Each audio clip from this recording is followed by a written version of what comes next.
Il sonne 11h, passé légèrement de quelques instants et nous sommes le mercredi 18 mars 2020. Nous sommes bel et bien présents au studio de Club La Presse. Le plateau bien achalandé, la technique ne l'est pas moins avec Kokou, Michel, Vitogbe, Tomenga et Géraud Dakoucha. Nous vous l'annoncions hier et ça va être le cas aujourd'hui. Ça va être un Club La Presse pratiquement spécial coronavirus. Cette pandémie décrétée par l'OMS qui fait tant de peur de par le monde entier. Et pour en parler, nos trois confrères, Gadiel Tchonyadi de Santé Éducation, bonjour. Bonjour à tous les auditeurs, auditrices de Canal FM. Sylvestre Béni du journal La Manchette, bonjour. Oui, bonjour, bonjour à toutes et à tous. Patom Fabrice Pechesi de Le Libéral, bonjour. Bonjour. Eh bien, en face des trois confrères, trois invités, nous aurions souhaité avoir le ministre de la Santé en personne, mais vous connaissez ses obligations. Il nous a dépêché celui qui est déjà un vieil ami, docteur Hassan Hamadi Simon Pierre. Bonjour, docteur. Bonjour Sass, bonjour à tous les auditeurs. Et auditrices. Et auditrices, bien sûr. Docteur Hassan qui était au même studio et à la même place la semaine dernière, il est médecin, épidémiologiste, il est chef division de la surveillance des urgences sanitaires et de la riposte au ministère de la Santé et de l'Hygiène publique. Ça, c'est du côté officiel. Du côté du personnel soignant, hier, c'était Dr Cholignanou, secrétaire général du Synfot qui était avec nous. Aujourd'hui, nous avons Monsieur Souliman Niwa. Bonjour. Bonjour, Sass. Vous êtes paramédical, secrétaire général adjoint du Synfot. C'est bien cela. Eh bien, je disais tantôt, vous, le corps médical pratiquant, vous êtes un peu entre le marteau des autorités publiques et l'enclume de nous, les patients. C'est vous qui êtes notre interface. Vous allez nous dire comment vous vivez cette période-là de pandémie coronavirus. Aujourd'hui, nous avons souhaité également avoir le regard un peu extérieur d'un enseignant-chercheur. Et nous avons à nos côtés ici Dr Bernard Tossou Achirimi. Bonjour. Bonjour, Sass. Eh bien, vous êtes enseignant-chercheur, vous êtes maître de conférence en sociologie, anthropologie de la santé et des organisations. Eh bien, nous souhaitons avoir le regard du sociologue sur ce phénomène. Merci à vous, merci aux amis auditeurs, auditrices. Merci. Naturellement, à partir de 12h, nos amis pourront entrer en ligne. Nos deux numéros n'ont pas changé. Le 22 21 33 74 ou bien le 22 20 19 68. Et comme c'est une tradition, nous commençons avec la pensée du jour. Et c'est Franck Nicolas qui a écrit, citation, « Il y a deux façons d'être heureux, soit en changeant une situation ou en changeant notre état d'esprit face à cette situation. » Encore une fois, Franck Nicolas qui écrit qu'il y a deux façons d'être heureux, en changeant une situation ou en changeant notre état d'esprit face à cette situation. Et ce matin, nous avons reçu ce message qui nous fait chaud au cœur et que nous partageons avec vous. Le message dit ceci. Bonjour, Monsieur Sassgaou. Je suis Dissani Mathieu, délégué Chine du Haut Conseil des Togolais de l'extérieur. Abonné de votre page YouTube. Et je suis tous vos débats enregistrés aussi. Et nous vous suivons en direct depuis la Chine à travers l'application Radio Garden. Il dit, le sujet de l'heure étant la pandémie du coronavirus, c'est le moment de la sensibilisation pour nos pays qui n'ont pas réellement les équipements nécessaires pour affronter cette épidémie. C'est ce que nous dit ce compatriote qui vit en Chine, qui suit un peu de près l'actualité coronavirus et qui partage ce message avec nous. Docteur Hassan, vous qui représentez le ministère de la Santé, comment réagiriez-vous avec ce message de notre compatriote qui nous suit depuis la Chine? Oui, tout à fait. Je lui jette des fleurs, ça c'est une bonne chose de nous suivre. D'abord, pour avoir des informations sur comment se protéger contre la maladie, mais aussi savoir ce qui se passe dans son pays actuellement. Je crois que ça c'est une très bonne chose. Merci. Nous parlons beaucoup du coronavirus. Il y a également de l'intox ou bien du fake news. Il y a quelques jours, certains disaient que le coronavirus n'est pas fait pour nous les Noirs et que la température ambiante détruirait ce virus-là. Et je lis justement une interview que Dr Hassan nous avait accordée au confrère Kamgou. Et je vous cite un extrait. Ce virus est sensible à la chaleur, mais dans l'organisme humain, et il trouve des conditions favorables pour sa survie. Alors dites-nous en français clair et facile, est-ce qu'avec la température ambiante de 30 degrés, est-ce que ça peut déjà nous aider à tuer le nouveau coronavirus, docteur? Ça c'est une information qui fuse de partout, mais qui est mal comprise. C'est vrai que le virus est sensible à la chaleur. Ce qui a été prouvé jusqu'à maintenant, c'est que le virus ne peut pas résister à 50 degrés pendant 30 minutes. Pendant 30 minutes. Vous voyez, ça fait que des gens pensent qu'en buvant de l'eau chaude, par exemple, ils détruisent le virus. Mais vous ne pouvez pas boire de l'eau de 50 degrés et ceci maintenir cela pendant 30 minutes. C'est pas possible. Vous voyez, maintenant, nous sommes dans des pays chauds, actuellement. Mais le virus est là. Donc, c'est des aspects qui ne sont pas encore véritablement maîtrisés. Il semblerait aussi que, à l'air ambiant, si le virus est sur une surface, au-delà de 30 degrés, il pourrait survivre, mais c'est quelque chose de 12 heures. 9 heures à 12 heures de temps. Là aussi, c'est pas encore véritablement maîtrisé. Vous voyez? Donc, je crois que ce sujet, il vaut mieux qu'on le laisse. Mais qu'on comprenne que la thermosensibilité, la sensibilité à la température, ce n'est pas seulement la température de façon ponctuelle, mais c'est dans une durée bien donnée. Donc, c'est des données qui ne sont pas encore maîtrisées. En somme, nous devons, comme Dieu merci, le virus, le seul cas qui est avéré chez nous est sous contrôle. Donc, tout en priant qu'il en soit toujours ainsi, docteur, vous nous rappelez encore les mesures barrières que nous devons adopter. Voulez-vous nous les rappeler brièvement, docteur? Bien sûr, c'est pour cela que nous sommes là. Il faut d'abord comprendre que pour avoir un virus dans son organisme, il faut aller en contact avec lui. Et donc, pour rompre, on coupe le contact.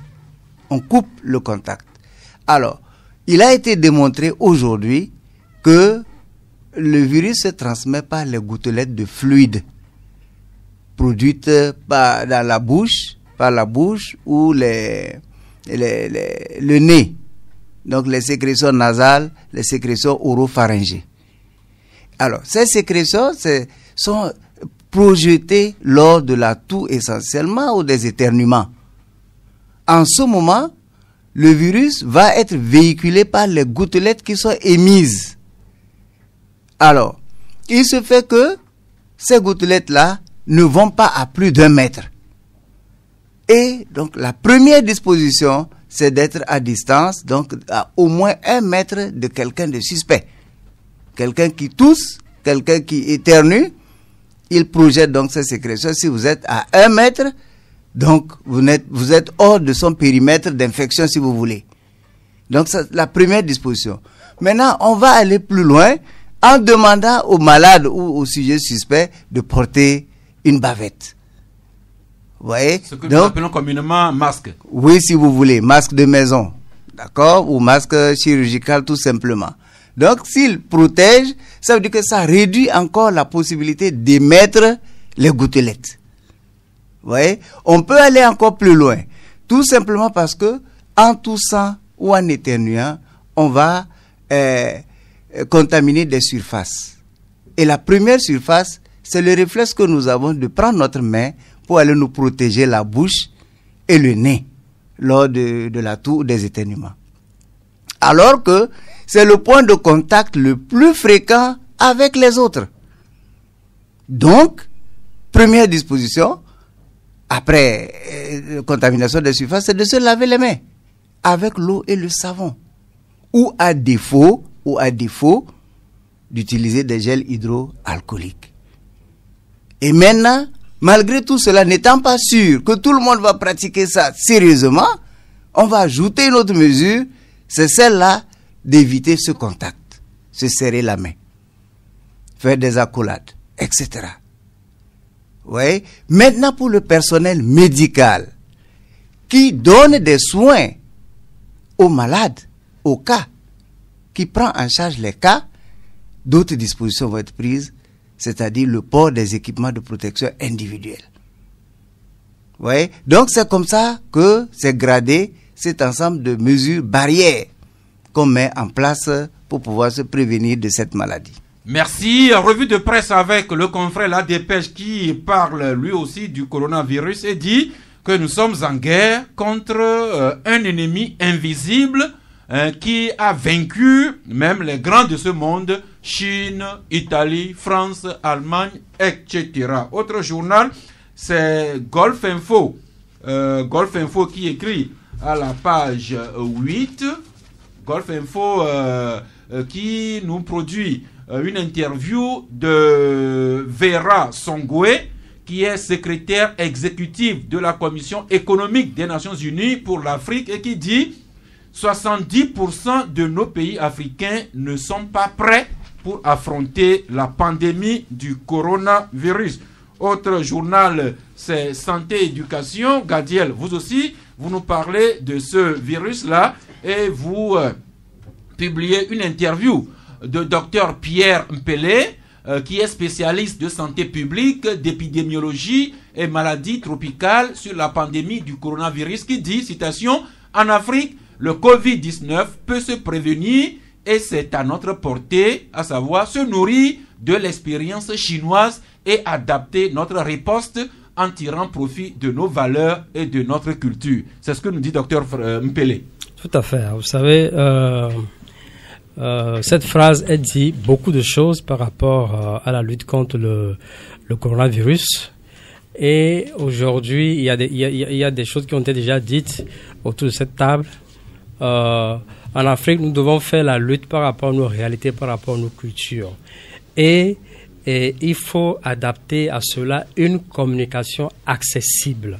Quand je prends le cas du Togo, on avait déjà émis un communiqué qui a fait polémique. Aujourd'hui, c'est pas le on, c'est le gouvernement. C'est, je pense, le gouvernement ou bien c'est le ministère de la Santé. Et je disais tantôt au docteur que... Docteur Hassan, qu'aujourd'hui encore au Togo, il y a des Togolais qui pensent que le cas dont on avait parlé n'est pas un cas avéré. Alors il y a un problème. Il y a un réel problème. Donc pour un certain nombre de Togolais, le coronavirus n'existe pas encore au Togo. Donc, il ne savent pas ce que beaucoup en train de faire tout ce tapage-là. Et puis, en seconde position, le communiqué du gouvernement, après le Conseil des ministres, qui parle d'éviter les rassemblements à plus de 100 personnes, un point qui est aussi interprété de diverses façons. Et nous souhaitons que dans les jours à venir, que cela soit clarifié comme cela a été fait dans des pays. Donc, aujourd'hui, c'est la communication et la sensibilisation qui seront les armes pour l'Afrique. Et c'est ce que nous dit notre compatriote qui nous écoute depuis la lointaine Chine. Je reviens à mes journaux avec le confrère Golf Info qui écrit « Coronavirus en Afrique, le Togo se barricade à son tour ». Autre journal, Le Mania Libéré qui écrit à la page 6 que le Togo se met en ordre de bataille et le Mania Libéré nous reproduit les 8 mesures et précautions décidées par le gouvernement en Conseil des ministres le lundi dernier. Et Fabrice Paton-Pétiesi, votre journal aussi, Le Libéral, vous revenez sur ces mesures et vous écrivez Covid-19, des mesures drastiques que le gouvernement a prises, c'était depuis lundi dernier. Oui, effectivement, à l'issue donc de ce Conseil des ministres extraordinaire, il y a des mesures qui ont été prises. Et donc, vous allez constater que, comme le disait tout à l'heure mon confrère Gadiel, il y a un petit souci de communication sur l'application de certains points. Quand je prends la mesure 6, qui parle de ne pas aller au-delà de 100 personnes. Je vois la FTF qui a tiré les conséquences. La fédération togolaise de football qui a dit je suspends toute compétition de football parce qu'on sait qu'un match de football, ça rassemble des gens. Maintenant, il est question de savoir, est-ce qu'il revient au gouvernement, par exemple, au Conseil des ministres, de revenir pour dire, par exemple, les funérailles, il faut les arrêter pour l'instant, les églises, la messe, qu'est-ce qu'il faut faire? Ou alors, il revient à chaque entité de tirer les conséquences par rapport à cette mesure 6, puisque on constate qu'aujourd'hui, les écoles sont toujours ouvertes, l'université, ça fonctionne et tout cela, alors que la FTF, elle a dit, conformément aux mesures prises par le gouvernement, nous suspendons les compétitions de foot. Alors, qu'en est-il de l'école? Est-ce qu'il revient au gouvernement dans un autre conseil des ministres ou un communiqué de dire on ferme les écoles, ou est-ce qu'il revient au ministre? Est-ce qu'il revient au chef de l'établissement? Je crois que c'est à ce niveau, il y a un petit souci par rapport à comment appliquer toutes ces mesures-là. Merci. Et au niveau mondial, les compétitions sportives en Europe, un peu partout, sont suspendues. En Afrique aussi, le ballon ne peut plus rouler ici au Togo. C'est la fédération qui l'a également dit hier. Ce qui amène le confrère Togo Matin à écrit quand le coronavirus tacle même le sport. Et puis l'économiste, lui, nous parle, nous dit que le gouvernement a débloqué 2 milliards de francs CFA. C'était au Conseil des ministres le lundi dernier pour des mesures urgentes. Et docteur Hassan, comme vous représentez le ministre, vous allez devoir porter le chapeau de tout le gouvernement. Alors, ce communiqué est sorti par le gouvernement le lundi, portant sur la suspension des vols à partir du vendredi entre le Lomé et les pays infectés. Ce problème, ce point également qui touche les rassemblements de plus de 100 personnes. Quelle clarification pouvez-vous nous apporter sur ces points-là, ici et maintenant, docteur? Ah oui, d'abord, comme je l'ai dit la dernière fois, il ne faut pas prendre les textes de façon isolée. Donc, il faut d'abord comprendre l'ensemble de l'esprit du communiqué du gouvernement. C'est-à-dire, quand vous analysez ce communiqué, vous voyez bien qu'il est fondé, il est basé sur les aspects techniques. Et donc, moi, j'ai bien compris ce communiqué et je félicite le gouvernement. Quand vous regardez dans la riposte à une épidémie, à une infection, je le disais tantôt, il faut couper la chaîne de transmission entre l'agent qui cause la maladie et celui qui reçoit l'agent pour devenir malade. Il faut couper. Il faut couper aussi avec l'environnement qui contient donc le germe. Alors, regardez le point 1 et 2, suspension des vols, annulation de tous les événements internationaux. C'est tout simplement la façon au gouvernement de rompre le fait d'amener le virus dans le pays. Amener le virus dans le pays. Vous voyez? Quand on prend le point 3 et 5, c'est une façon de dire je ne permets pas à mes compatriotes d'aller prendre la maladie, d'aller ramener le virus. Vous voyez? Donc vous avez le 3, suspension des missions officielles, donc on n'envoie pas quelqu'un pour aller ramener la maladie. Et le 5, on déconseille les voyages vers les zones où sévissent les cas. Le point 4. Le point 4 est clair, auto-isolement obligatoire. Pour qui?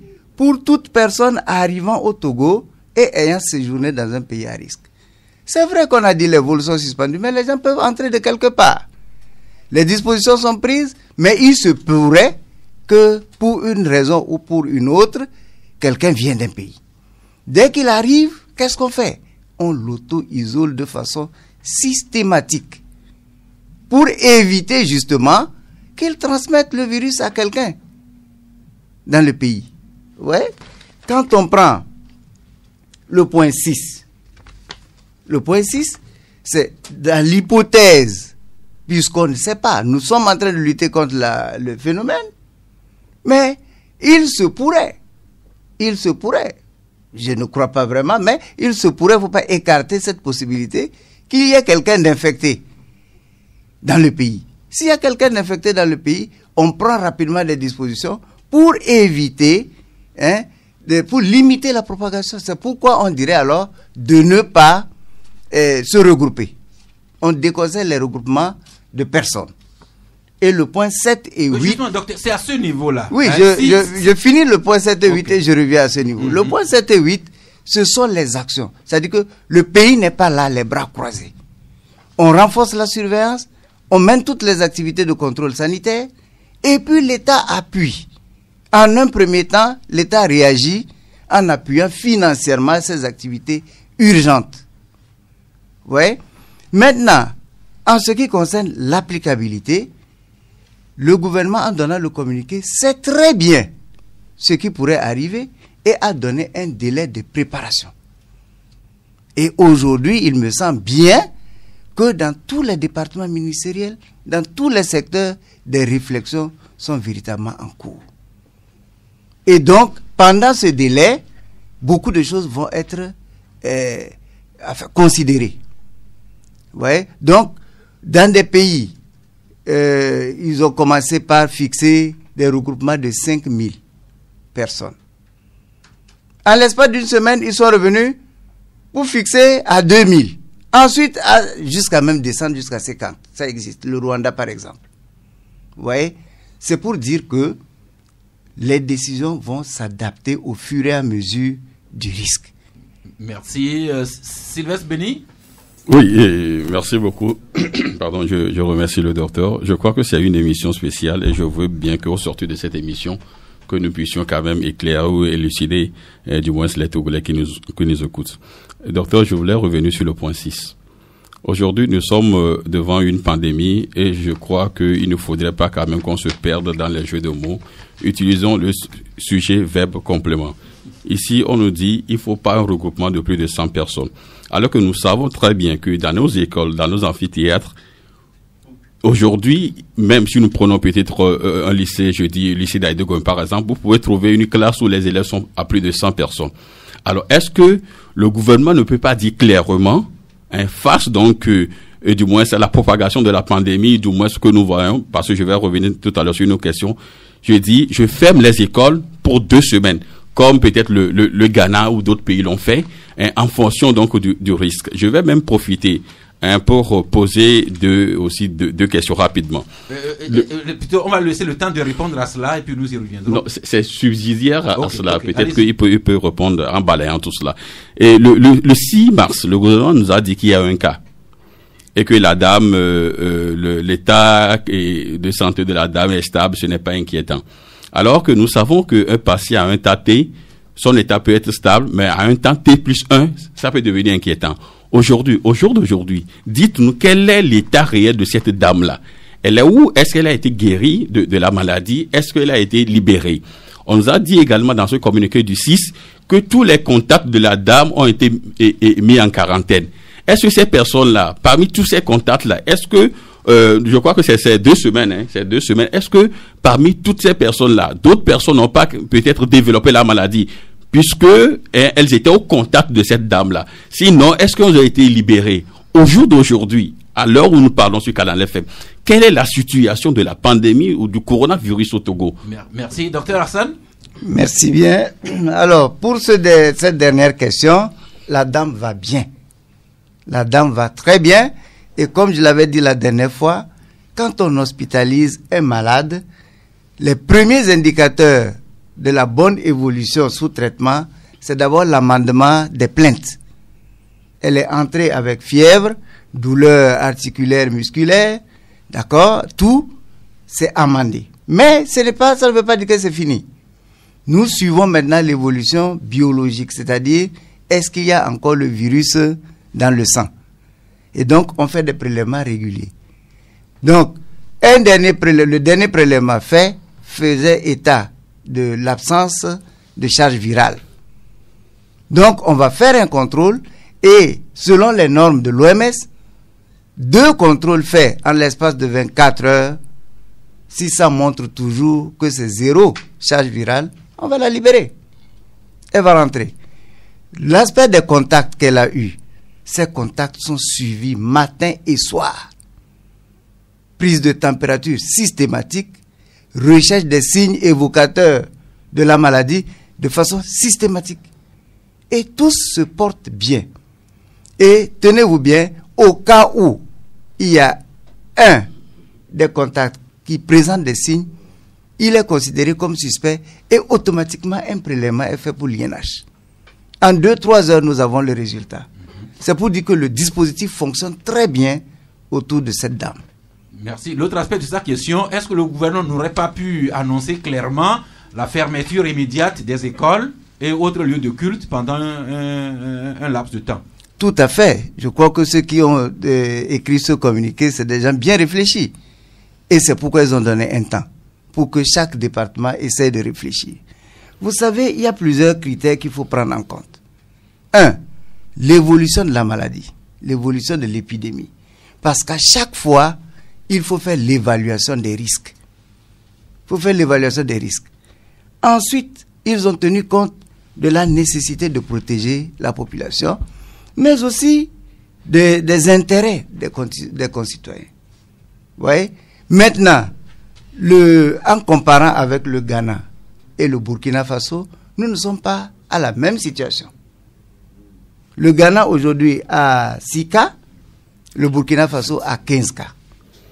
Donc, ils sont à un niveau de risque beaucoup plus élevé que le Togo. Mais le Togo, quand même, par précaution, a pris ces dispositions-là. A pris ces dispositions. Néanmoins, il revient maintenant, comme je dis, aux différents départements de voir. Regardez ce que nous avons proposé aux écoles. Nous avons mis des dispositions pour les établissements scolaires. Nous avons produit un guide que les responsables des établissements scolaires doivent appliquer. Par exemple, mettre en place à l'entrée des classes un dispositif de lavage des mains. Vous voyez? Suivre tous les élèves et voir qui est malade, qui n'est pas malade. Utiliser le gel hydroalcoolique au besoin. Il n'y en a pas sur le marché, docteur. Oui, bien sûr. C'est pourquoi il dit au besoin. C'est facultatif. Le plus important, c'est le lavage des mains. C'est le plus efficace. Merci, docteur. Vous avez soufflé un peu. Maintenant, je viens à vous, docteur Achirimi. Vous qui êtes sociologue, les confrères ont évoqué ce cas-là, qu'il y a des Togolais qui continuent à douter qu'il n'y a ou qu'il n'y aurait pas de coronavirus. Alors, vous, en tant que sociologue, quel est votre regard, votre lecture sur la façon dont nous nous comportons dans cette période de pandémie? Merci, cher ami Sass. J'ai écouté avec intérêt l'intervention du docteur Sass. Docteur Hassan. Docteur Hassan, pardon. Et celle des autres. Je vais dire que s'il y a un domaine où l'État, où les pouvoirs publics doivent jouer leur rôle comme détenteurs de la contrainte légitime, c'est le domaine de la santé. Évidemment, l'État joue son rôle dans d'autres domaines. En matière de santé, il n'y a pas à lésiner sur les moyens. L'État aussi doit être de l'anticipation. Le collègue du plateau de la santé, le gardien vient de dire qu'il y a un problème de communication. Évidemment, dans ces genres d'épreuves, il peut y avoir des erreurs, il peut y avoir des écarts. Le discours officiel, évidemment, porte sur une note officielle. Il y a des intérêts, il y a des enjeux, comme l'a avoué d'une façon subtile monsieur le docteur Hassan. Il faudrait qu'il y ait une communication plus lisible, plus claire. Mais ceux qui doutent, il faut les comprendre avant d'agir sur eux. Le doute est permis. Le doute est permis. Le doute se base sur les événements que nous connaissons. Le doute se base sur notre histoire. Il faut mettre les gens en confiance. À propos de doute, docteur Achirimi, vous savez, nous sommes au Togo et il y a certains Togolais qui ne croient rien, aucun message qui vient du gouvernement. Oui. Et dans cette période post-électorale où un candidat continue à contester les résultats, des gens disent que le gouvernement a annoncé cette information de coronavirus pour empêcher que les opposants manifestent tout ce contexte participe au doute. Je ne veux pas douter, permettez-moi d'être ainsi, de la bonne foi du gouvernement. Mais le gouvernement, dans ce contexte, dans cette situation, doit montrer sa légitimité, doit montrer sa force en matière de gestion des crises pour ne pas faire pour ne pas s'occuper de ces discours qui peuvent envenimer, qui peuvent porter atteinte, qui peuvent constituer des obstacles à la lutte, et faire ce qu'il doit faire, sans compter sur la discussion, sur les critiques. Parce que si on fait fi aux critiques, si on s'intéresse aux critiques, on ne peut rien faire. Le gouvernement doit montrer sa force en matière de santé. Je vais dire aussi que cette histoire, c'est pour parler au plus bas mot, ce virus vient mettre en cause, vient montrer les limites de notre société, vient prouver que le rapport que nous avons à la modernité, c'est un rapport qu'il faut réévaluer.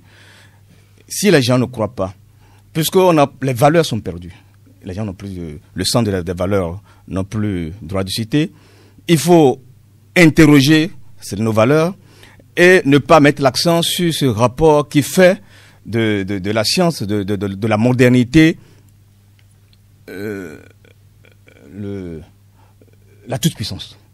La toute-puissance, où il faut revoir nos relations vis-à-vis de l'économie, relations vis-à-vis du capitalisme, pour interroger les valeurs culturelles, pour interroger même le sens de nos sociétés.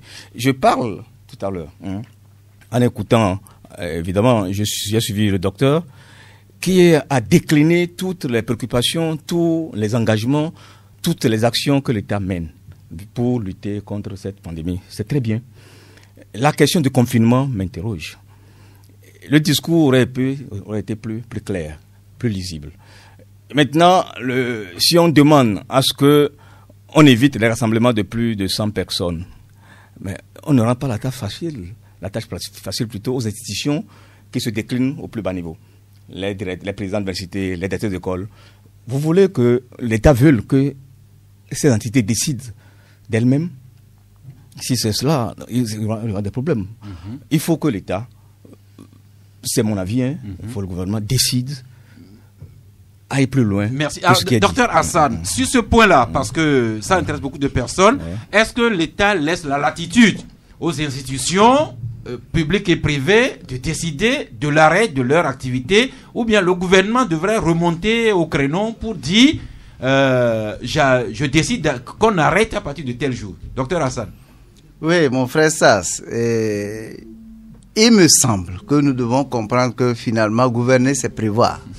D'accord? Et le gouvernement tient compte de tous les aspects. De façon intégrée. Mais dites-moi, pourquoi est-ce que le gouvernement aurait donné un temps de préparation avant l'application de cette décision? Ça suppose qu'il y a quelque chose de technique à faire. Ouais, ça suppose que le gouvernement est conscient de tout ce que ça peut entraîner comme conséquence. Et donc, prend la mesure à hauteur des risques, et même, je dirais, un peu plus haut. Mais maintenant, je crois que c'est dans la mise en œuvre. C'est une question de mise en œuvre. D'accord? Donc, moi, je ne vais pas vraiment dire que c'est excessif, mais je crois qu'aujourd'hui, comprenons que le gouvernement a pris une décision bien réfléchie. Merci. Alors, pour ceux qui continueraient de douter du coronavirus en Afrique ou au Togo, voici une information que je viens d'avoir de sources sûres. Le Burkina Faso enregistre son premier décès. Il s'agit de l'honorable députée, souffrez que je ne dise pas le nom en public, mais une députée du Burkina Faso qui vient de trépasser suite au coronavirus.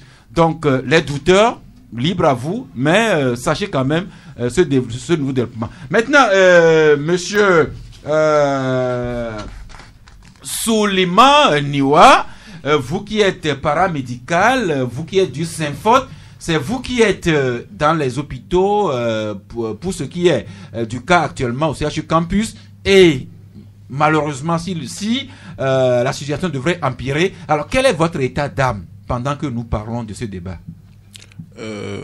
Nous abordons cette pandémie avec beaucoup de courage et de quiétude, parce que nous sommes ceux-là qui doivent véritablement combattre, l'armée qui doit être en première ligne. L'armée sanitaire. L'armée sanitaire qui doit être en première ligne. Et lorsque cette armée panique, déjà c'est la catastrophe. Et vous ne paniquez pas? On ne panique pas. Mais seulement nous voulons qu'on nous donne les armes nécessaires pour pouvoir affronter l'ennemi. De quels moyens estimez-vous avoir besoin? Oui, et hier, je voudrais revenir sur les propos de mon secrétaire général hier. Docteur Tcholianou. Docteur Tcholianou, il a parlé de l'unité nationale. L'unité nationale, parce que lorsqu'on regarde, tout le monde entier tremble. Même les grandes nations n'arrivent pas à maintenir cette pandémie, cette épidémie dans leur pays. Et même le message du secrétaire général a appelé à une solidarité internationale et même nationale dans tous les pays. Donc nous devons beaucoup plus comprendre ce message, et c'est ce message qui a inspiré le secrétaire général à dire que nous devons aller à une unité nationale, parce que lorsqu'on ne va pas à l'unité nationale, on ne pourra pas mettre les mesures de barrière efficaces, se comprendre en togolais pour pouvoir aller. Et donc, nous, agents de santé, oui, nous disons nous sommes prêts pour aller en première ligne, mais nous ne pouvons pas mettre en mesure les dispositions prévues si la population n'est pas en phase avec nous. Il faudrait que le patient qui vient collabore, il faudrait que les communautés comprennent les messages que nous passons pour pouvoir être en phase avec nous. Ailleurs, nous avons entendu des cris du personnel de santé parce qu'ils étaient dépassés. Et donc, nous, notre rôle, c'est de faire en sorte, aider à communiquer et faire en sorte que la population puisse comprendre et respecter les informations données par l'autorité sanitaire et qui viennent de l'OMS. En somme, monsieur, là, vous emprunterez le slogan du Société de la Place, aidez-nous à bien vous servir. Bien cela. Et donc, pour dire également que les fausses idées, les préjugés, les interprétations sont les facteurs qui vont faire amplifier la propagation. Et donc, nous comprenons déjà les mesures qui sont prises par le gouvernement, parce que il n'y a eu qu'un cas avéré et que des dispositifs ont été mis pour pouvoir circonscrire le cas. Et étant donné que les cas viennent normalement de l'extérieur, il n'y a pas encore d'information qu'il y a d'autres cas. Donc il faut mettre les barrières qui permettent d'éviter que les cas, que les cas rentrent. Et donc les regroupements de 100 personnes, hier le secrétaire général a dit que le gouvernement était allé plus loin, parce que dans certains pays, ils sont allés d'abord à 5 000. Et il y avait plus de cas que ça. Mais ici, c'est un seul cas. Et on a pu circoncire. Et on a même dit que dans les jours à venir, le communiqué a précisé vers la fin que dans les jours à venir, en fonction de l'évolution de la situation, le gouvernement va être amené à prendre d'autres mesures. Au besoin. Merci, chers confrères. Alors, nous avons nos trois invités, Dr Hassan du ministère, le monde médical avec M. Soulima, et puis l'enseignant-chercheur Dr Achirmi. Une question à l'un ou à l'autre. Sylvestre Béni? Oui, bon, tout à l'heure, je voulais en fait revenir sur le point 6. Je comprends en fait que le docteur Sab ait compris le gouvernement. Mais je comprends également que lorsque on met la barrière à 100, ça veut dire déjà qu'il y a inquiétude. Parce qu'on aurait pu dire, bon, on interdit les regroupements de plus de 2000 personnes. Mais si le gouvernement prend déjà jusqu'à 100, parce que si on prend la France, d'abord, ils partent de très loin, ils descendent. Maintenant, si on est descendu jusqu'à 100, ça veut dire qu'il y a problème. Alors, s'il y a problème et que le gouvernement ait déjà annoncé cela voudrait dire qu'on doit également prendre des mesures pour accompagner cela. Donc, 100 personnes ne doivent pas se rassembler. Je crois que le gouvernement ne doit pas encore attendre à ce que les autres départements décident ou réfléchissent pour voir si on doit fermer les écoles ou pas. Le gouvernement devait le faire. Il devait anticiper. Merci. Maintenant, savez, au Burkina... Si nous avions le ministre en personne, normalement, il aurait voilà. de répondre, mais souffrait que c'est pourquoi je comprends qu'il ait compris le message du gouvernement. Un piment beaucoup plus piquant pour sa bouche. Maintenant, le Burkina est juste à quelques kilomètres donc de notre pays. On parle déjà de 15 cas. Or, nous savons quand même le flux entre les Togolais, donc il y a même pas de frontière. La frontière est tellement poreuse, il y a même pas de frontière. Il n'y a pas de frontière à Saint-Cassé. À Saint-Cassé, disons, il y a même pas de frontière. 15 cas, ça suffit largement pour que le Togo ferme ses frontières et demande aux gens donc de rester chez eux. Merci, Patom.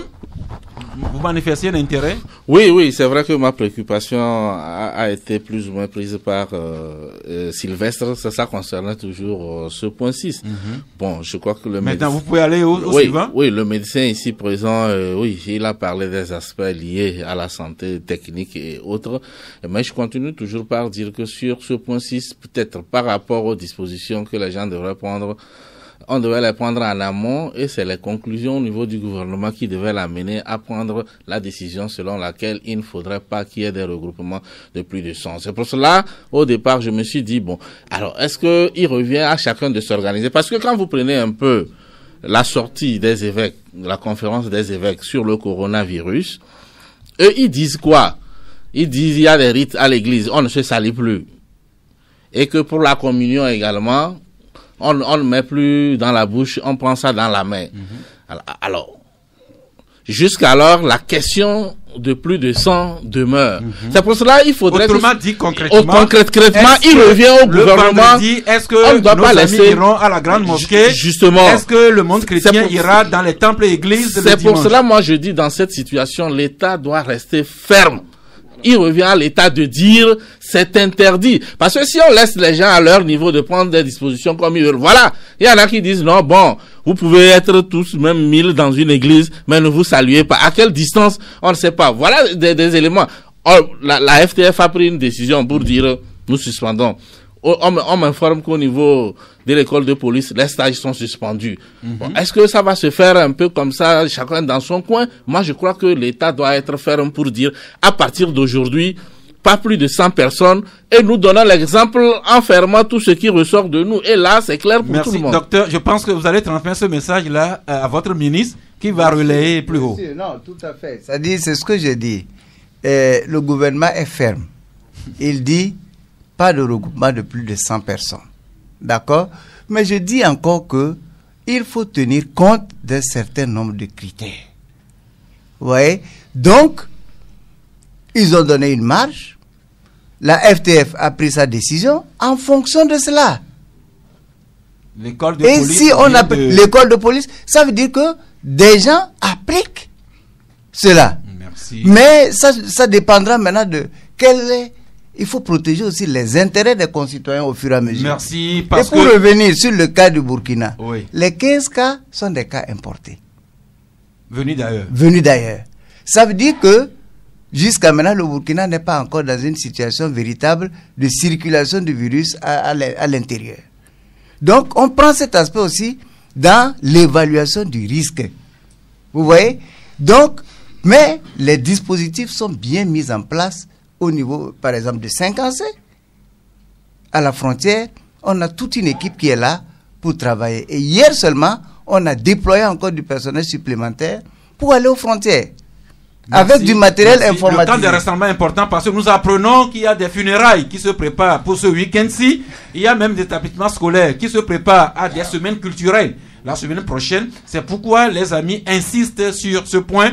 Docteur Assad, nous comptons sur vous pour transmettre cette inquiétude à monsieur le ministre. Regardez, Chenadji. Non, mais le fait que cette décision ne soit pas robuste, vous voyez que les décisions au niveau de la base sont disproportionnées. La FTF a pris sa décision, mais quand vous voyez surtout au niveau religieux, je ne vois pas quelle congrégation a déjà annoncé l'arrêt des cultes ou bien de... Pardon? Que les églises sont fermées. Voilà, est-ce que vous voyez? Donc, l'applicabilité de cette mesure risque de ne pas être réelle sur le terrain. Est-ce que vous voyez? Donc, c'est ce pourquoi nous on dit il faut que cela soit clair pour une durée donnée, pour les 4 semaines, le mois dont on a parlé. Ou soit on arrête, ou soit comme on limite. Si moi je fréquente une église avec 2000 personnes, le dimanche prochain, qu'est-ce qu'on va faire? On va appeler 100 personnes pour faire le culte, bien comment? Et le reste? Et le reste. Et qui va appeler qui et laisser qui? Oui, docteur Hachinimi? Oui, merci. Moi, je ne m'inscris pas dans la logique qui consiste à discuter autour des chiffres. 110, il faut plutôt s'alarmer en tenant compte de la gravité de l'épreuve. 100, 1000, 200, ce n'est pas le problème. Parce que les frontières en Afrique sont très poreuses, quelles que soient les mesures qui seront prises, les gens, en fonction de leur représentation, vont toujours échapper aux restrictions. Vaut mieux Et ce que je souhaite, que l'État aille au-delà. Ce n'est pas grave, ça peut se faire au-delà des mesures qui sont prises maintenant, pour que ça soit clair pour tout le monde. Mais il y a quelque chose aussi qui m'interroge. S'il y a un domaine dans lequel la CEDEAO doit intervenir, c'est dans le domaine de la santé. Je crois bien qu'elle intervient dans le domaine de la santé, mais pour ce cas, on doit coordonner les actions. Les pays ne doivent pas agir d'une façon isolée.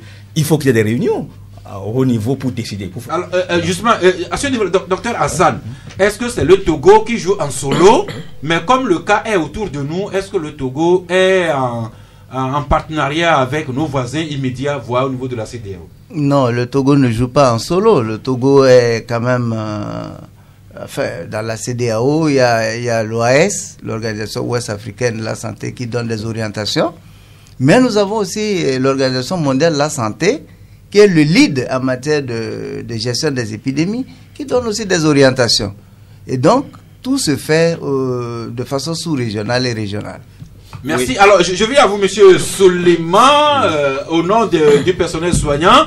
Vous avez dit tantôt ce que vous attendez de nous, la population, pour vous aider à mieux nous servir, mais vis-à-vis de l'État et de vos structures sanitaires où vous travaillez. Parce que nous apprenons que en France, en Italie, en Chine, beaucoup de vos collègues ont payé très cher leur engagement social.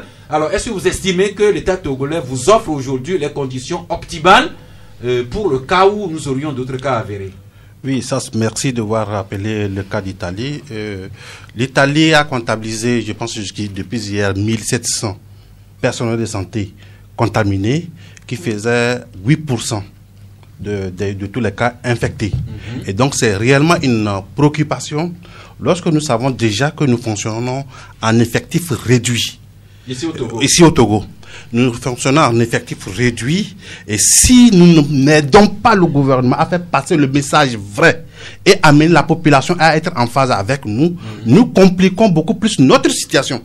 Ça, c'est la première mesure que nous prenons au niveau de Saint-Faute, et accompagner le gouvernement à faire passer le message. Puisque nous sommes des guerriers, nous savons les stratégies, et il faut faire des alliés. Ça, vous avez déjà passé le message à notre Maintenant, pour l'État et vos employeurs aussi du privé, pourquoi pas? Voilà. Et plus les employés du privé. Maintenant, pour l'État, nous demandons beaucoup plus de moyens. Le système était déjà faible. Ça, il faut le reconnaître. On ne va pas dire mieux. Et ce n'est pas seulement le Togo, c'est aussi pratiquement tous les pays en voie de développement. Le système était beaucoup plus faible.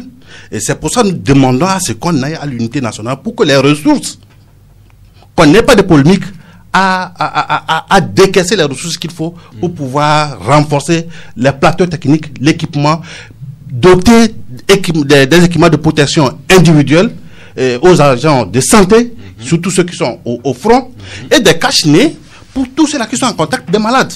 Des cache-nez, pas des moindres, pas ceux-là que tout le monde porte, des cache-nez chirurgicaux, mais des cache-nez FFP2 qui protègent efficacement le personnel. Mais au jour d'aujourd'hui, lorsque vous passez dans les structures sanitaires, c'est uniquement que les cache-nez chirurgicaux que les gens utilisent, qui sont en normes insuffisants. Mais je comprends aussi que nous sommes dans la phase de préparation à la riposte de l'épidémie, conformément aux recommandations de l'OMS. Donc vivement qu'au niveau national, que le débat puisse aller dans le même sens pour qu'on puisse accorder les moyens au ministère pour pouvoir nous protéger suffisamment. Merci, docteur Hassan. Vous écoutez le camarade syndicaliste. C'est ce que un peu le docteur Tchornianou disait hier, à savoir, ils aimeraient disposer des moyens nécessaires et adéquats pour le cas où. Alors, le lundi dernier, le gouvernement a annoncé l'ouverture d'un deuxième centre de prise en charge et également une somme de 2 milliards de francs CFA pour mesures urgentes. Alors, concrètement, qu'est-ce que le gouvernement envisage pour le cas où, docteur? Oui, mais le gouvernement vient appuyer les activités déjà en cours. Aujourd'hui, il faut aller vite. Et c'est pour cela que c'est bien dit pour les actions urgentes. C'est-à-dire que dans cette préparation, un plan a été élaboré. Un plan de riposte budgétisé a été élaboré. Et de là, le gouvernement, dans un premier temps, dit « Ok, dans l'immédiat, vous avez besoin de ça, vous prenez. » Et maintenant, dans les jours à venir, on verra, comme ils ont dit, d'autres décisions seront prises. Donc aujourd'hui, il faut aller rapidement aux actions. Donc, renforcer la surveillance en général, mais avec un accent bien particulier sur la surveillance aux frontières. Donc, c'est ce qui est en train d'être fait. Et je viens de vous le dire, on vient de déployer du personnel additionnel pour aller appuyer les activités de surveillance aux frontières. Ouais. Il y a les aspects de laboratoire, les aspects de communication, donc tout ce qui est sensibilisation et tout ça, qui doit rentrer dans le jeu très rapidement. Ouais. Le port des masques, il faut faire attention. Il faut faire attention. Vous voyez que par exemple les bavettes, on a toujours dit si possible. Parce qu'en réalité, il faut comprendre que c'est d'abord le suspect qui est intéressé par le port d'une bavette. Maintenant, le personnel soignant qui se met à moins d'1 mètre, à moins de 2 mètres du malade pour le soigner, c'est à lui qu'il faut prendre toutes les précautions nécessaires. Donc aujourd'hui, tout le monde réclame des masques de haut niveau et tout ça. Non, il faut qu'on comprenne. Le b.a.-ba, c'est le lavage systématique des mains. Merci. Alors, le deuxième centre de prise en charge que le gouvernement a annoncé, concrètement, ce sera quand et où? Les réflexions sont en cours parce que, comme je l'ai dit, tout dépend de l'évaluation des risques. Actuellement, une autre évaluation est en train d'être faite et je crois que le compte rendu va être fait. Mais au plan technique, tout est décidé. Au plan financier, tout est décidé. Ça veut dire que ça va aller vite. Merci. Sylvestre Béni? Oui, je crois que le premier centre qui a été retenu à écouter le docteur Tchadlin la dernière fois, c'était le CHU Campus, n'est-ce pas? Oui. Mais on nous dit au même moment qu'il n'y a que 4 lits et qu'il n'y a pas de salle de réanimation. Est-ce que vous confirmez cela, docteur Sall? Oui, nous avons 4 lits, 2 salles, d'accord? Donc, cette capacité de 4 qui est au niveau du CHU Campus n'est pas encore débordée. Et en perspective de cette possibilité de débordement, on est en train, depuis hier, on est dans un processus d'installer des sortes de, comment j'appelle ça, de conteneurs médicalisés pour pouvoir recevoir. Et c'est parallèlement à ça que le gouvernement prend cette disposition de démarrer rapidement la mise en place d'un deuxième centre. Donc, y compris la salle de réanimation, donc est-ce que ça sera effectif? Oui, bien sûr, parce que le dispositif de réanimation aussi est commandé. Merci, docteur Hachrimi. Oui, merci. Au fait, surtout sur ce plateau, il n'est pas question de mettre en difficulté le docteur Hassan. Non, nullement. C'est juste qui nous explique ces réactions. Mais en même temps qu'ils reçoivent nos préoccupations, nos toutes ces questions, toutes ces réactions participent de la prise de conscience autour de la chose. Tout à fait. Voilà. Donc, nous demandons au docteur d'être notre porte-voix auprès des autorités pour leur dire que la communication est un gage de la confiance. Vous avez dit beaucoup de choses ici qui témoignent de l'intérêt que le gouvernement, de l'engagement que le gouvernement a vis-à-vis de cette pandémie.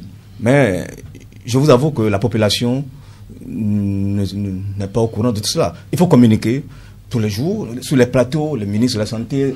Et surtout dans toutes les langues que nous parlons un peu partout au Togo, de Djankassé à Senkassé. Vous avez dit des choses intéressantes par rapport à l'engagement de l'État, par rapport aux actions de l'État, mais qui sont ignorées des populations. Mais cet engagement visible de l'État aussi donnera la confiance aux populations. Voilà. Ceux qui doutent, évidemment, il faut éviter le doute. Il faut aller leur porter le message. Oui, mais à ce sujet, il faut savoir que la communication, on fait beaucoup d'efforts. Cette semaine seule, il y a eu déjà 3 émissions sur sur la télévision Lomé, TVT, d'accord, où même nos autorités sont passées. Nous avons eu le mardi droit à une émission spéciale sur coronavirus. Il y a beaucoup d'émissions sur les radios. Et beaucoup de choses se passent à l'intérieur avec les districts sanitaires. Donc, il y a la communication. Maintenant, l'autre chose, souvent, ce que je demande, est-ce que les gens prennent le temps d'écouter? Eh bien, faisons qu'ils écoutent. Et docteur, je vous tire de mon expérience d'enseignant que la meilleure pédagogie, c'est la répétition autant de fois pour que l'élève et le public comprennent. Oui, monsieur Souliman? Oui, je me permets de revenir sur la capacité de CHU Campus. Hier, c'est mon secrétaire général qui l'a sorti ici. Mais il s'est fait que nous avons un feedback qui tente de pouvoir désinformer la population par rapport à ce qu'il a dit. Il a d'abord dit qu'il faut aller à l'unité nationale pour pouvoir mener cette lutte. Et comme on le dit, pour tout militaire, il doit savoir ses faiblesses et ses capacités avant d'aborder cette lutte. Et c'est en ce sens qu'il a donné l'exemple de la capacité du chargé campus pour dire le centre que nous avons là n'a que 2 salles et 4 lits. Si jamais on venait à être débordé, on ne peut pas contenir. Et si jamais on avait des patients en détresse respiratoire, il n'y a pas de matériel de réanimation. C'était dans ce sens. Et donc, comme je l'ai dit, l'OMS a prescrit 5 étapes. La première étape, c'est la préparation et pour se tenir prêt. Donc, nous avons un seul cas qu'on a réussi à maîtriser. Il n'y a pas encore 2, 3, 4. Mais le gouvernement est dans la dynamique de préparation. Donc, le secrétaire général a juste relevé ça pour que des mesures puissent être prises. Pour qu'on passe directement à l'équipement de ces centres-là avec des équipements de réanimation au cas où l'épidémie s'installait réellement. Merci. Nous prions vraiment que les messages distillés dans nos émissions soient vraiment bien compris dans le contexte et que de malin génie n'aille pas déformer ce que viennent nous dire nos invités. Nous allons nous ouvrir au grand public dans un petit moment. Je ne sais pas, chers invités, est-ce que vous voulez faire un point de quelques secondes avant que nous nous ouvrions au grand public?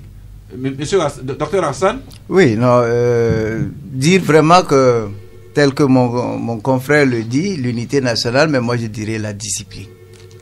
La discipline. Vous voyez, la Chine, son facteur de réussite, c'est la discipline de la population. En matière de santé, on ne joue pas. En matière de maladie, il faut faire attention. Donc, que les gens arrêtent de faire des suppositions, des supputations autour des dispositions qui sont prises par le gouvernement. Soyons disciplinés dans cette période d'unité nationale. La dernière fois, le président français Macron disait que la France était en guerre. Et n'attendons pas que ça nous tombe dessus avant de commencer à nous montrer discipline. Docteur Achimi, oui, un petit point avant que nous ouvrions sur le... Oui, merci. En fait, cette pandémie nous révèle qu'il faut coordonner les actions. Plusieurs disciplines, plusieurs entités, plusieurs domaines doivent se réunir pour conjuguer les efforts en vue d'aller plus loin dans la lutte contre cette épidémie. Il faut évidemment faire en sorte que les doutes soient dissipés. Il ne faut pas qu'on reste dans le doute. Et le pire. Merci, monsieur Souliman. Vous parlez à vos camarades du personnel hospitalier, vous parlez également aux autorités et vous parlez également à nous, le grand public. Oui, à tous les camarades agents de santé, je voudrais leur dire du courage. Et c'est le moment, à ce moment même, le monde entier reconnaît le rôle qu'ils ont à jouer dans la société. Et nous avons prêté serment pour sauver des vies. Nous devons nous engager pour pouvoir sauver des vies. Mais comme on le dit, on ne peut pas aller menu pour pouvoir engager cette guerre. Nous les demandons de faire en sorte que, au niveau de l'administration locale, qu'on puisse les mettre des mesures administratives, environnementales et individuelles qui les permettent de se protéger et les choses. Donc, l'Organisation mondiale, l'OIT a mis en place des dispositifs dont le comité de sécurité santé au travail qui veille à ce que leurs responsables députés puissent les mettre en place un comité là pour pouvoir fonctionner. À l'État, nous demandons beaucoup plus de moyens d'accompagnement, d'encouragement, mais à la population, c'est beaucoup plus la collaboration, d'éviter les fausses idées et que devant tout cas de fièvre, de pouvoir s'adresser à un centre de santé pour se faire prendre en charge. Parce que rester à la maison, c'est exposer sa vie en danger, c'est-à-dire vers la mort, mais également exposer tout l'entourage et nous-mêmes les patients et tout le pays. Et même pour le pays, si le pays est négligent, c'est qu'on expose aussi toute la communauté de l'Afrique. Merci. Donc, pour le cas où il y a le nouveau numéro vers 111 que le gouvernement a mis à disposition, vraiment pour des cas assez suspects. Faut pas que les gens aillent inonder la ligne pour empêcher que ceux qui en ont vraiment besoin puissent en faire usage. Eh bien, autour de la table, les trois confrères qui ont volontairement décidé d'accorder le temps de parole à nos invités, c'est le sacrifice que les journalistes peuvent faire. Eh bien, les trois confrères, les trois invités sont là pour vos questions. des questions précises. Vous nous indiquez la personne à qui vous voulez vous adresser pour que nous gagnions du temps. Vous pouvez faire l'économie des félicitations et des salutations. L'ami Zoukeline, en ligne, bonjour. Allô, bonjour, Pascal. Oui. C'est par rapport à ce que nous avons fait. Oui, arrêtez-vous avant de nous parler. Oui, oui, ok, allez-y. Voilà, c'est par rapport aux explications que les docteurs ont données. Bon, j'ai encore l'impression que tout ce qu'ils ont dit, c'est de la littérature. Je ne sais pas si cela va les parce que quand, par exemple, le président Macron dit nous sommes en guerre. Être en guerre, c'est qu'on a des armes. Et ça se voit. Et il y a la maîtrise de la situation. Et c'est dissuasif. Je vais aller un peu plus clair. Quand on dit qu'on a développé les 2 milliards, tout à l'heure, le docteur n'a pas été à mesure de nous dire expressément que les 2 milliards ont été développés pour l'achat, par exemple, des bavettes, ou soit pour l'achat de la solution anti-alcoolique, qu'on mettra à la disposition. Merci, il est parti. Mais docteur, vous avez écouté l'essentiel. Il dit que vous n'avez fait que de la littérature dans vos explications. Alors qu'avez-vous à lui dire pour le fixer? Non, je dis bien, il faut que nous soyons disciplinés. Le gouvernement a sorti un communiqué, on l'applique. Et le gouvernement est ferme là-dessus. Oui, il voulait savoir maintenant, à quoi vont servir concrètement les 2 milliards. Les 2 milliards, c'est ça, mais c'est quand même 2 milliards. Et je dis bien qu'il y a un plan qui a été donné au gouvernement. Donc, actuellement, il faut dérouler ce plan-là. Donc, dans chaque domaine, il y a ce qui doit être fait. Bon, lui, il s'occupe des bavettes. Mais oui, c'est pris en compte. C'est pris en compte. Les masques et tout ça, c'est pris en compte. Ça, c'est de l'urgence, ça. Merci. Donc, qu'il soit rassuré. Merci. Johannes en ligne, bonjour. Bonjour. Oui. Je remercie le docteur celui qui vient de parler pour ses explications. Sauf que j'ai l'impression qu'il ne veut pas du tout reconnaître les failles du gouvernement. Quand il nous dit, vous avez démontré par des exemples précis que le gouvernement n'est pas ferme. Mais pour lui, le gouvernement est ferme. Dans beaucoup de pays, on n'était même pas encore arrivé. Bon, concrètement, quelle est votre préoccupation? Je suis en train d'aller, monsieur. Allez-y, nous sommes à la radio, nous avons un impératif de temps, s'il vous plaît. Et puis, il y a beaucoup d'auditeurs qui attendent en ligne. On n'est pas encore arrivé à une limitation de 100 personnes avant que les frontières ne soient fermées. Aujourd'hui, on est déjà arrivé à ça, à une limitation de 100 personnes. Mais on dit que les frontières, ce n'est pas nécessaire que les frontières soient fermées. Alors qu'on nous dit que ce sont des cas importés. Alors, je vois qu'il y a une contradiction. Deuxième point. Quant au gel désinfectant et aux masques, et le docteur nous dit que les gels sont facultatifs et que le plus important, c'est le lavage des mains. Je ne pense pas que les gels, je pense que c'est plus facile de se déplacer avec les gels. C'est pourquoi c'est important. Et quant aux masques, les masques, je pense que ce n'est pas aux mains qu'on porte les masques. Les masques, c'est pour se cacher le nez. Et quand je dis que le lavage, c'est plus important, c'est toujours le lavage des mains. Les masques, c'est pour une autre partie du corps et le lavage des mains, c'est pour une autre partie du corps. Merci. Je vous en prie, docteur Hassan. Oui, mais je réitère qu'il faut vraiment se laver les mains régulièrement à l'eau et au savon. Et je répète aussi que les masques, c'est fait pour le personnel de santé et pour les malades. Maintenant, porter une bavette, pour quelqu'un qui n'est pas malade, dans notre situation actuelle, c'est au besoin, si vous voulez. C'est facultatif aussi. C'est pourquoi on a dit, si possible. Si vous portez, c'est bien. Mais si vous ne portez pas, on va pas exiger mieux que ça. C'est-à-dire, l'essentiel, c'est que devant quelqu'un qui est malade, que rapidement lui porte un masque pour éviter de projeter ses gouttelettes aux autres, pour ne pas contaminer les autres. Et que le personnel qui va s'approcher de ce malade pour lui donner les soins, lui porte le masque. Merci. Maintenant, il viendra un moment où on va dire à tout le monde, enfin, j'espère qu'on n'y sera pas, mais si on est dans une évaluation de risque où on dit attention, le virus circule tellement, alors on va demander à tout le monde de porter les masques. Merci, juste rappeler que, Dieu merci, le Togo n'est pas encore au stade de l'Italie et nous espérons qu'on ne franchira pas ce pas. Et je rappelle que il y a également monsieur Souliman Niwa du Saint-Fort à nos côtés, puis docteur Achrimi, le sociologue. Monsieur Souliman. Non, juste pour préciser que les mesures de barrière, la première, comme le docteur l'a dit, c'est le lavage des mains. Et lorsqu'on veut éternuer, on met le coude pour pouvoir empêcher que ça aille. Et c'est la mesure qui est accessible à la population jusqu'aux fermes. Parce qu'on peut mettre les bavettes sur toute l'étendue du territoire. Nous sommes près de 8 millions de Togolais. Et tout le monde ne pourra pas avoir la bavette. Donc, il faut promouvoir plutôt le geste qui est le plus simple et à être appliqué par tout le monde. Merci. Tout le monde peut se laver la main, tout le monde peut éternuer, tousser dans le cou, au creux de son cou. Tout le monde peut éviter de saluer, de serrer les mains, de s'embrasser en attendant que le reste ne vienne. Monsieur Kodjo Aline, bonjour. Oui, allô, bonjour. Oui. Je salue les invités. Nous vous saluons aussi.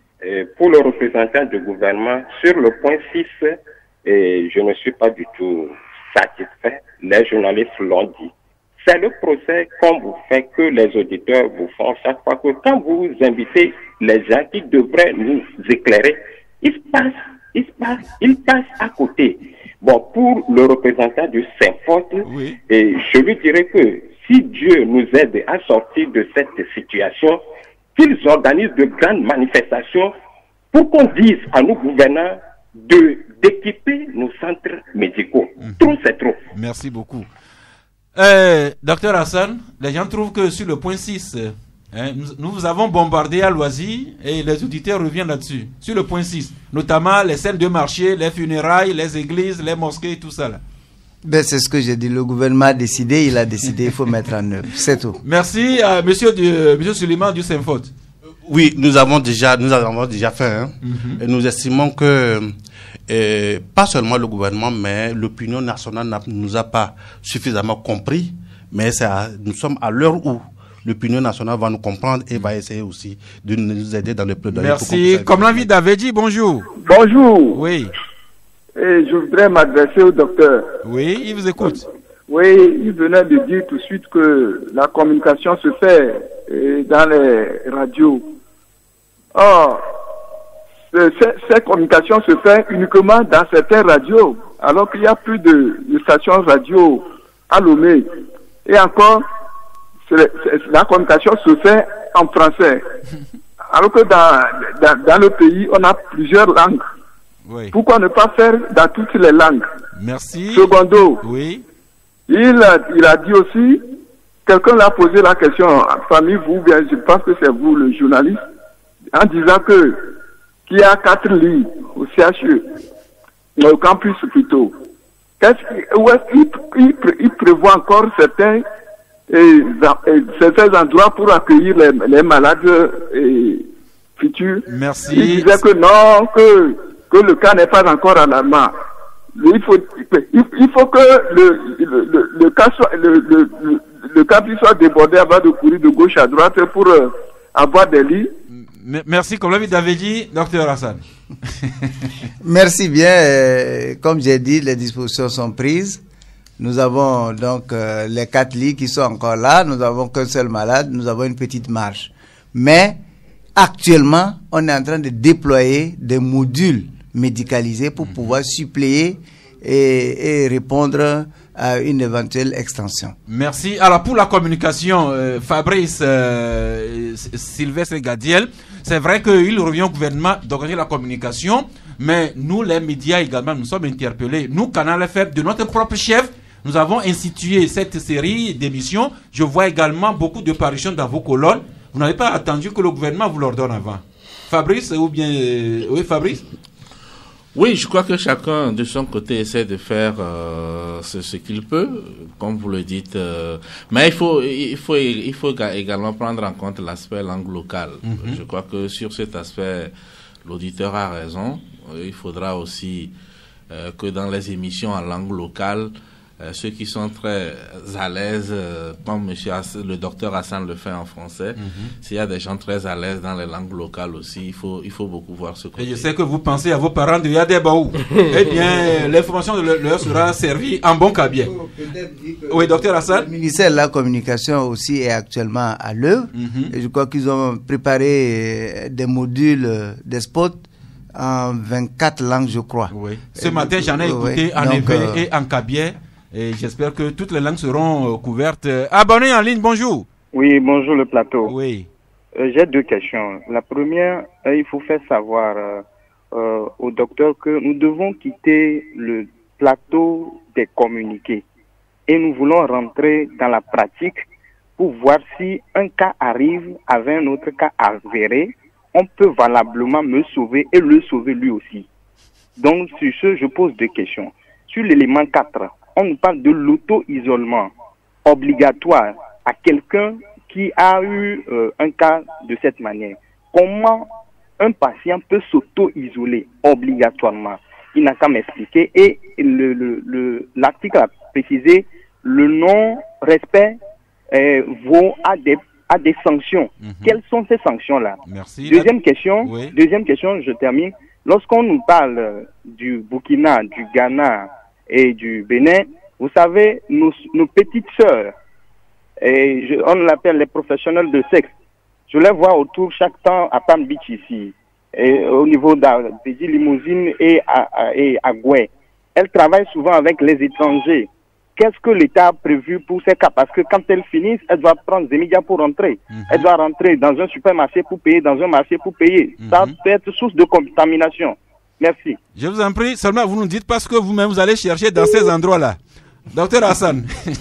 Oui, d'accord. Non, l'auto-isolement, en fait, c'est cette façon de limiter les déplacements, la mobilité de quelqu'un à risque dans la communauté pour limiter la propagation de la maladie. Et donc, la personne est chez lui, comme d'habitude, d'accord, vit chez lui, et se suit ou se fait suivre par du personnel de santé. Et maintenant, nous ajoutons à ça d'autres mesures. Quand on dit le gouvernement, c'est l'ensemble des ministres, c'est l'ensemble des départements. Ça veut dire que chacun, la question de la santé, c'est multisectoriel, multidiscipline. Vous voyez, donc, actuellement, tout le monde est à l'œuvre. On peut arriver à un stade où nous demandons, par exemple, au ministère de la Sécurité de nous aider. Pour pouvoir isoler effectivement les gens et que ce soit effectif. Donc, tout ceci est pris en compte. Nous avons le ministère de la Justice. Pour ce qui concerne des sanctions. Est-ce que c'est le ministère de la Santé qui va décider? C'est ça. Ce qui est sûr, des sanctions sont prévues pour ceux qui ne respecteraient pas. Mais dans ce sens-là, peut-être que le gouvernement gagnerait à être plus clair. En France et en Italie, nous savons, quelqu'un qui déroge à la discipline doit payer des amendes dont le montant est connu. Peut-être que prochainement aussi, ces précisions contribueraient à nous aider, nous tous. Parfait en ligne, bonjour. Oui, bonjour, M. Fass. Oui. Je vous salue. Nous vous saluons aussi. Merci. Mais en fait, je voudrais faire une contribution. C'est pour dire aux gens d'éviter au maximum de prendre les enfants sœurs dans les services. Je pense que c'est aussi un lieu où, et vous voyez un ascenseur qui prend 10 à 15 personnes, vous voyez ce que ça peut donner. Donc ça, c'est un peu ma contribution. Merci. Merci.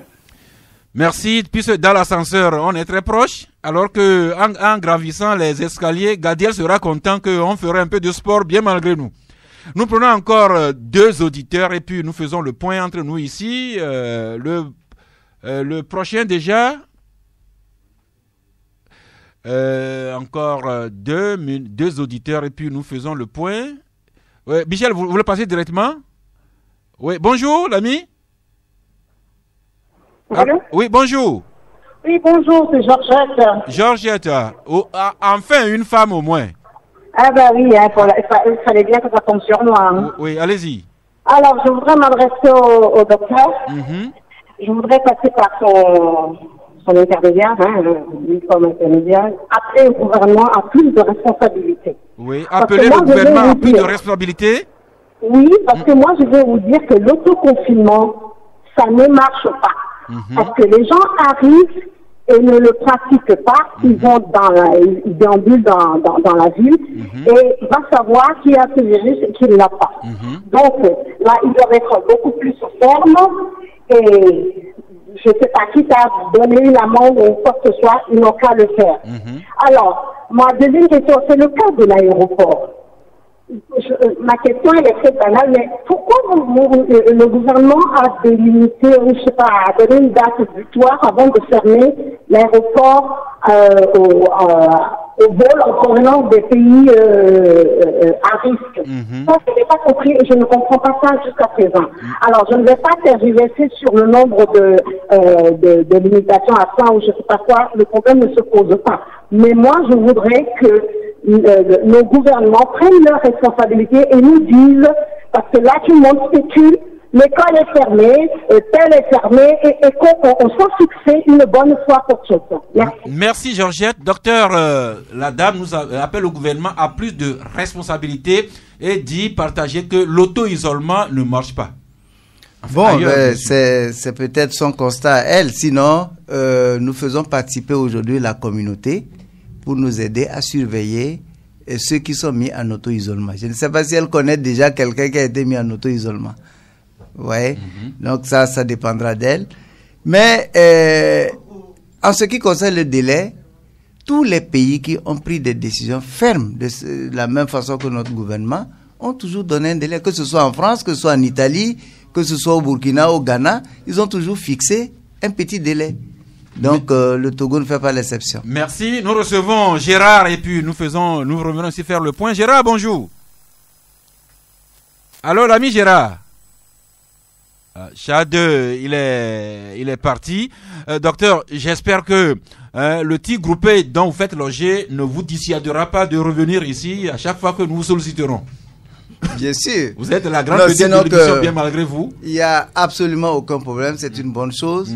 Le gouvernement a donné un communiqué, allons-y. Merci beaucoup. Alors, M. Silima, au nom du personnel hospitalier. Oui, je vais emprunter le mot de Georgette qui a appelé le gouvernement à plus de responsabilités.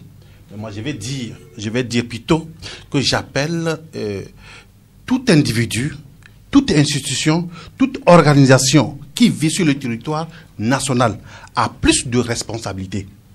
Le gouvernement a donné des directives, nous devons faire en sorte d'appliquer ces directives-là. Je m'explique.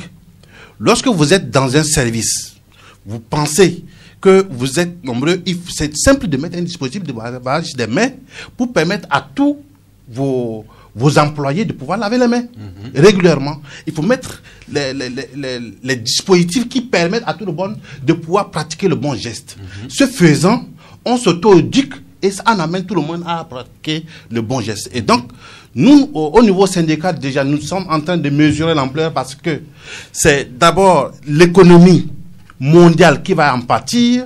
Et quand ça va péter, c'est des travailleurs à revenus précaires qui vont être mis à la maison, sans revenus, comment ils vont vivre. Et même bientôt, c'est possible aussi qu'ils puissent avoir des ruptures des provisions et autres là. Donc, nous mesurons l'ampleur. Je ne sais pas quel mot il faut le dire, mais on ne doit pas paniquer, mais il faut mesurer l'ampleur et être discipliné dans l'application des mesures que nous sommes en train Merci, docteur Achirimi. C'est votre matière, la sociologie, le comportement d'une société dans cette situation. Oui, merci. Avant d'arriver, de répondre à votre question, je vais dire que vous avez suivi les appels des uns des autres. Il y a un problème qui se pose, c'est le problème de confiance. Le problème de confiance entre les pouvoirs publics et la population. Il va falloir régler ce problème et qu'on aille de l'avant, comme l'a dit le docteur Hassan. Alors, cette pandémie, la maladie du coronavirus, c'est un corps qui souffre. Et puis quand on est malade, c'est le corps souffrant, mais c'est la société qui est désordonnée. Donc, il faut une prise de conscience collective. Comme l'a dit le collègue tout à l'heure, il faut une prise de conscience que chacun à son niveau, dans un élan collectif, règle ce problème au niveau des maisons, au niveau des familles, pour que la communication, si les gens doutent, il faut qu'ils ne doutent plus. Le mal est là, la pandémie existe, il ne faut pas se préoccuper du gouvernement, le gouvernement fait son effort, Je ne dis pas qu'il ne faut pas s'occuper du gouvernement parce qu'on fait le déni du gouvernement, mais il faut que chacun, à son niveau, fasse un effort. Fasse un effort dans le respect de ce qui est dit, et Dieu aidant, les choses iront bien. Merci. Merci, chers confrères. Merci encore d'avoir concédé vos temps pour que nous animions cette émission spéciale. Sylvestre Béni? Non, je crois que l'heure est grave. Hein. Donc, il faudrait quand même qu'on parle donc de cette maladie-là. Mais je dirais que je suis resté un peu sur ma soif. Il est vrai, le docteur Hassan s'est défendu. Il s'est très bien défendu. Mais sauf que j'aurais aimé qu'on ait au moins un membre du gouvernement ici au plateau, parce que ici ou ailleurs? Ici ou ailleurs, franchement, parce que sur certaines questions, je crois, à un moment donné, le docteur Hassan disait je crois. Donc ça veut dire que il n'est pas tellement sûr de ce qu'il dit. Il est parfois donc il essaie de deviner un peu les choses et tout ça. Mais bon, tout compte fait, il s'est défendu. Mais pour des sujets, des cas comme ça, que les membres du gouvernement aillent sur les plateaux, il y a tellement de radios à Lomé, il y a des radios communautaires au nord du pays. Il faudrait que la population soit sensibilisée. Je vous dis, le doute aujourd'hui existe au sein de la population togolaise. Parce que les gens disent non, c'est juste pour nous blaguer les trucs. Donc il faudrait réellement que le gouvernement puisse essayer donc de doter ce doute-là au sein de la population pour qu'on aille véritablement à l'unité nationale, comme on le dit. Et puis... et vous avez terminé par là? Si vous voulez, je vais terminer par là. Et puis, je veux véritablement que les communiqués ou la sortie de gouvernement ne soient pas sujets à polémique.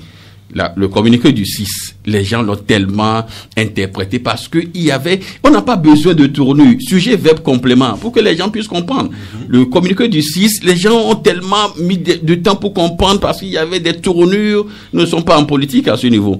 Et le dernier conseil des ministres aussi avec le point 6, vous allez voir que nous allons nous quitter tout à l'heure, mais le point 6, donc du communiqué du gouvernement, nous ne sommes pas arrivés à s'y consiste là. Et si nous sommes déjà dans ce cas, bon, que diront les populations? Voilà. Fabrice Paton-Pekezi? Oui, allant un peu dans le même sens que mon confrère, avant de lancer un cri de détresse, je dirais que c'est bien bon le travail que le ministère de la Santé fait pour l'instant, en utilisant beaucoup les techniciens, les médecins et tout cela pour essayer de sensibiliser. Mais je crois qu'à un niveau donné également, on a besoin des voix solennelles. Et ça porte beaucoup aussi. La voix solennelle, c'est? La voix solennelle, celle du chef de l'État. Ouais, un peu quand le président Macron est monté au créneau, les choses ont pris une autre allure. Pas qu'il est médecin pour mieux expliquer, mais quelque part, quand il se montre préoccupé aussi, je crois que les gens aussi peuvent le sentir. Les techniciens font déjà leur travail, mais il faut parfois de ces voix solennelles-là pour pouvoir amener à une certaine prise de conscience. Maintenant, le cri de détresse que je voudrais lancer, je voudrais que le Togo, dans cette lutte-là, n'oublie pas également surtout tous nos concitoyens qui ne sont pas au pays, surtout les étudiants qui sont dans des pays à risque aujourd'hui. Confinement, oui, vous savez, quand vous êtes confiné, quand vous avez les moyens, c'est tenable. Mais à un moment donné, si vous vous rendez compte que dans votre chambre, c'est la faim qui risque de vous tuer avant le coronavirus, vous risquez de sortir. Donc, prendre des dispositions pour que nos étudiants qui sont à l'étranger puissent avoir de quoi pouvoir avoir des vivres et garder dans leur chambre. Une pensée aux étudiants qui sont togolais, qui sont à Dakar, puisque j'ai suivi sur RFI, l'université est fermée, chacun allait dans son village. Qu'en est-il de nos sœurs, de nos frères qui sont là-bas? Sans doute ils seront dans leur chambre, mais quand ils ont les moyens, c'est encore plus tenable, et j'espère que le gouvernement y pense. Merci pour cet appel à l'unité nationale. Kadia Chonyadji, on n'a pas pu aborder d'autres sujets de santé et éducation, mais vous nous parlez justement de 5 règles pour renforcer notre immunité contre tous les virus. Et puis à la page 6, vous nous parlez également de ces super aliments pour la santé, la longévité. Vous écrivez que le choix alimentaire est un aspect hautement important pour la santé. Et même pour ceux que ça pourrait intéresser, les meilleurs aliments pour la qualité du sperme, oui, en entendant le coronavirus, ça aussi c'est important. Et puis à la page 6, les 10 mesures de base pour prévenir le coronavirus selon l'OMS. Et puis enfin, booster le système immunitaire avec les huiles essentielles, toutes sortes d'articles qu'on lira dans Santé Éducation. Mais on devra s'arrêter là. Juste le temps de recueillir vos cartons et puis écouter la conclusion finale du Dr Hassan. Gadiel? Non, mais j'ai pas de carton. Je pense que actuellement l'heure est grave, il faut le dire ainsi. Quand on prend un peu ce qui est émis par les autorités, la communication ne passe pas et au sein de la communauté, il y a des doutes. On ne met pas vraiment en pratique les mesures qui sont données. Donc, il y a problème. Je pense que nous, on va le dire, comme on le dit à Santé Éducation, que chacun soit le premier acteur de sa propre santé. Merci. Chacun n'a qu'à se mettre dans cette lutte. Merci. Sylvestre Béni? Non, je crois que je vais aborder dans le même sens. Je crois que la menace est réelle. Donc, et si certains veulent faire fi du gouvernement, au moins protégez-vous. Prenez donc des dispositions. Ne serait-ce que pour vous et votre famille, pour qu'on arrive donc à circonscrire quand même cette épidémie-là sur le territoire. Autrement dit, on peut oublier le chef de l'État, oublier le chef de l'État, oublier l'opposition, oublier tout le monde. Penser à soi-même, voilà. En mettant en œuvre les mesures pour rompre la chaîne de contamination. Fabrice Pechesi? Oui, pas de carton, mais toujours dans la logique de cette sensibilisation. Je voudrais un peu, il y a ce qu'on appelle souvent les leaders d'opinion, ils sont partout, surtout sur les réseaux sociaux. Quand ils se trompent et ils postent des choses, à un moment donné, quand ils ont la vérité, il faudrait qu'ils aient le courage de revenir et rectifier. Sur ce fameux communiqué où on estime que on n'a pas bien compris, les gens ont dit oui, le gouvernement s'est trompé, mais quand ça a été expliqué, ils sont pas revenus pour dire à leurs followers que bon, en réalité, je m'étais trompé. Je crois que ça fait partie de ce qu'on appelle Merci. Chacun doit jouer sa partition. Faute de temps, juste vous remercier, Dr Achirmi, le regard du sociologue. Merci à vous, Monsieur Souliman. Nous avons écouté la voix du syndicaliste. Mais Monsieur Hassan, c'est vous qui avez reçu tous les coups.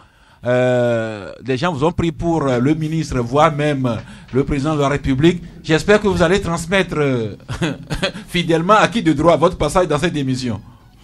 Merci bien Sas, merci à tous les auditeurs. Les uns et les autres l'ont dit, que chacun prenne ce problème au sérieux et que chacun joue sa partition dans la lutte contre cette épidémie. Pas question de mélanger politique et puis la lutte contre la maladie. C'est deux choses bien différentes. Merci, et nous terminons par la pensée de Franck Nicolas qui écrit qu'il y a deux façons d'être heureux. Soit vous changez une situation, ou bien vous changez votre état d'esprit face à cette situation. C'est fini pour aujourd'hui. Demain, nous allons revenir à un club de la presse plus traditionnel, si Dieu le veut et Dieu le voudra bien.